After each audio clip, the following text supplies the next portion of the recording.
Welcome back from that short break. I'm still with Richard Shemereire. He's a vice president at ACONET. ACONET is Africa Center for Lightening and Electromagnetic Network, and also here with Dr. Peter Ndemere, CEO UNCST, and that is Uganda National Council for Science and Technology.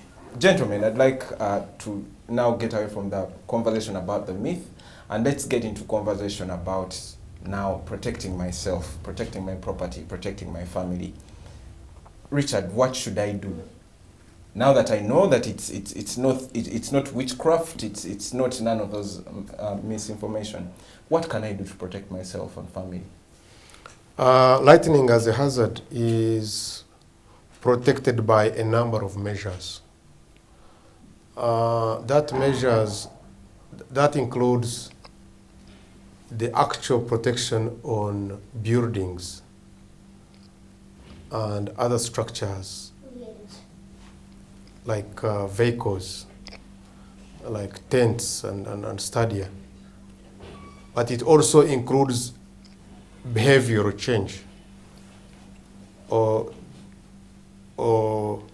part of our social norms. For example, one social norm that has succeeded in North America is that when thunder roars, you go indoors.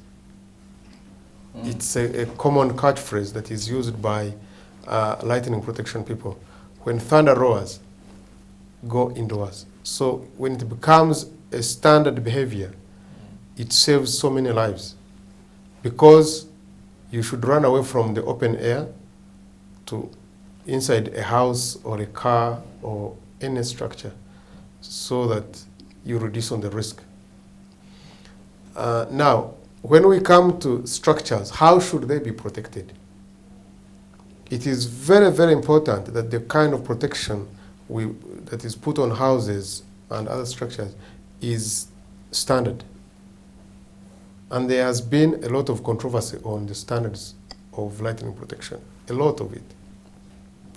So here, it's one of the concerns we address.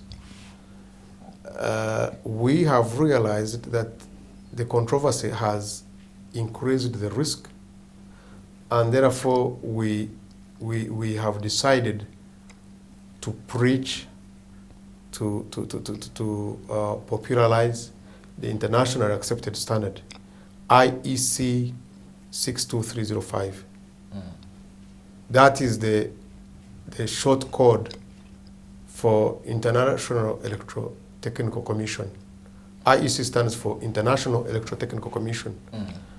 And the code for standard on lightning protection is 62305. Yes. Let me come to you, Doctor. Yes, please. During the break, we were talking about how if I have just a pole, it doesn't matter if I live in a hut or I live in a flat or I've built a small two-roomed house, as long as there is a pole on top of my roof. And what we've all understood is that it's supposed to be at the highest point of my house. If I put that, I am safe. Am I right, or do these things vary in, first of all, the type of road, the number of rooms I have, or how huge my compound is? Yes, of course. If you have a tiny house, probably one road, one Franklin Road would be enough. But many structures, by design, some are a very big building, like schools have classroom blocks, and also in schools, in the hospitals, military barracks, and other installations, is many buildings. I've seen also like a New Vision here. You have very many buildings, it's a big complex. So the more the bigger the structure, the more the roads you need. And the technicians who install them have guidelines on how many to put. And then also, these roads have to be connected to the earth.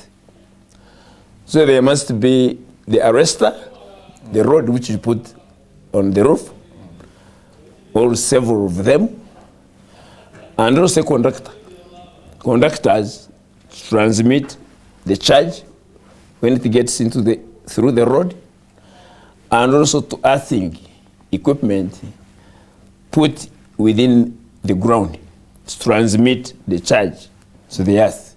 So there's actually equipment. I thought that when you connect the rod, you just dig a hole, bury it, and No. so there's equipment. There are that specifications, yes.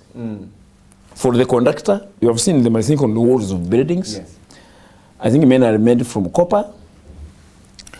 And sometimes in the scrapless, people come and vandalize them.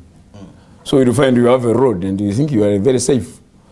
When actually the conductor has been stolen by somebody. So the charge is not actually transmitted to the earth as it should. So the lightning protection system should work like that. And as you know, on the market, you have heard about counterfeits. Yes, very many. So you may find some of these units which you connect together are not of the right specifications and quality, and they won't work. In fact, one of the schools which was struck, which we have helped to install appropriate equipment, had actually those rods on the roof, and the building was struck by lightning. So the number of rods is determined by the size of the infrastructure in a particular location. Please. Let me come to you, Richard. Are there places that are more vulnerable to lightning than other places? For example, if you look at the map of Uganda, are there areas where you'd say people in this area need to be more careful during the rainy times than people in this area? Yeah, that is a true statement. But before I come to that, I wanted to first add on what Dr. Ndemere has said. The designs for lightning arresters are endless. And to us, that is a very big problem. Because manufacturers, in an attempt to market their products, they make fanciful designs. For example, arresters with many branches. Others actually look like brushes. And they make false claims about their efficiency.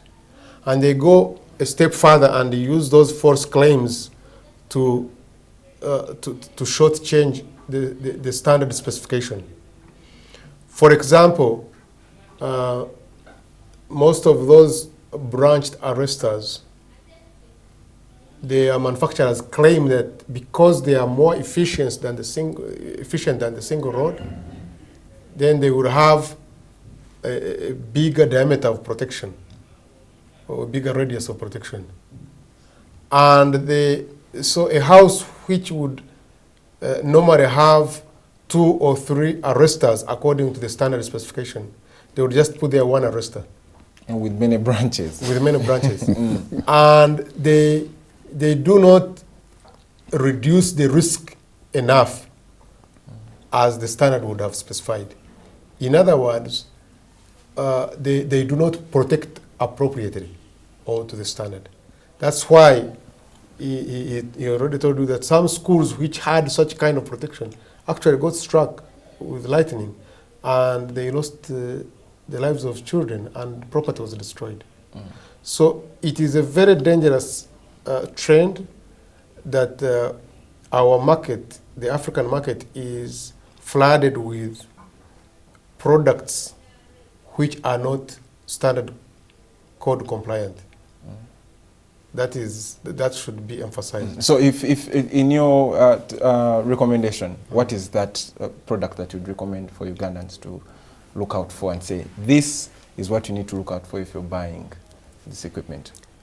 I would not recommend any single brand. I would say that the installation should be code compliant, standard code compliant. That is the IEC 62305. Yes. And maybe we shall have another separate session to discuss about that, because it is really detailed, or maybe our consultant based in South Africa can explain that bit better than me. But what I can emphasize is that the installation should be standard code compliant. And if it is to the standard, then it would avoid those fanciful designs and go to what is right. Now, coming to the question of the distribution of lightning and the distribution of risk, yes. The Earth's surface receives 8 million lightning strikes every day, but it is not evenly distributed.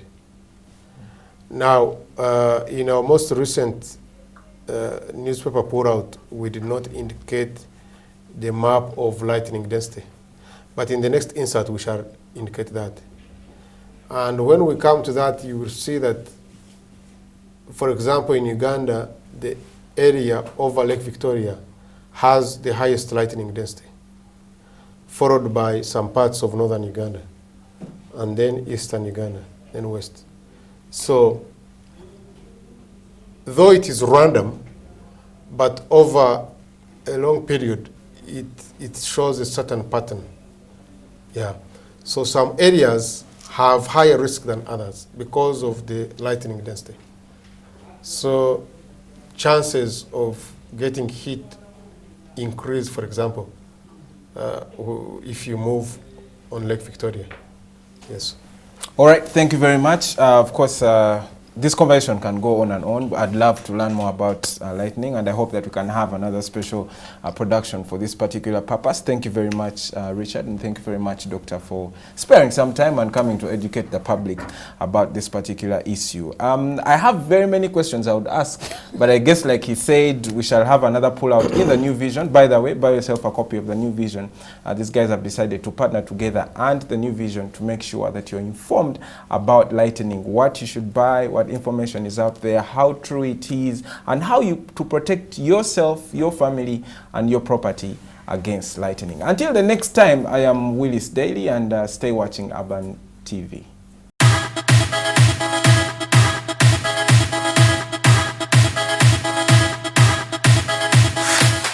If you look at the lightning protection systems practiced in the world, the most comprehensive guidance for lightning protection is given by the IEC 62305 standard.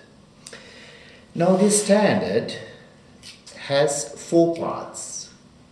You can see here that IEC 62305, which has last been published in 2010, it has 4 parts which guides you at various stages of lightning protection.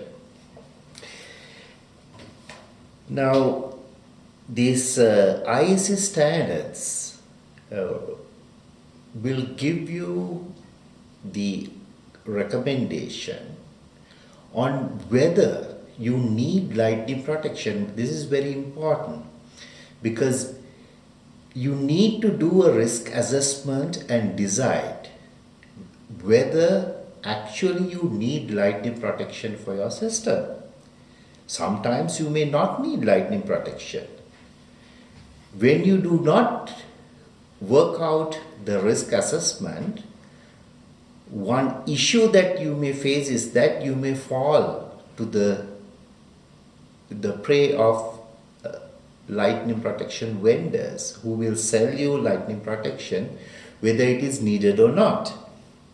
And then the standards will guide you in designing the protection system, selection of materials, and installation of the components, so that at the end of the day you may get a very good system that will protect your building, property, services, your livestock, and most importantly, the human life.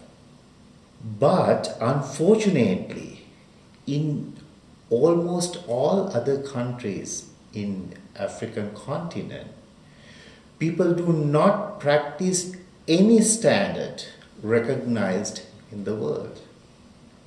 So this is one big problem of protecting and safeguarding the people and property in this continent. Therefore, we would like to emphasize that your National Standard Committee, your government, should adopt a proper standard which is suitable to your country. And one of the best ways of doing that is adapting the IEC standards into your country with the necessary modifications. Therefore, the best advice that I can give you is that get your lightning protection system done by a qualified person who adhere to IEC standards. And most often, having your lightning protection system according to IEC 62305 will be much cheaper or less costly than getting these fancy type fraudulent and wrong lightning protection systems.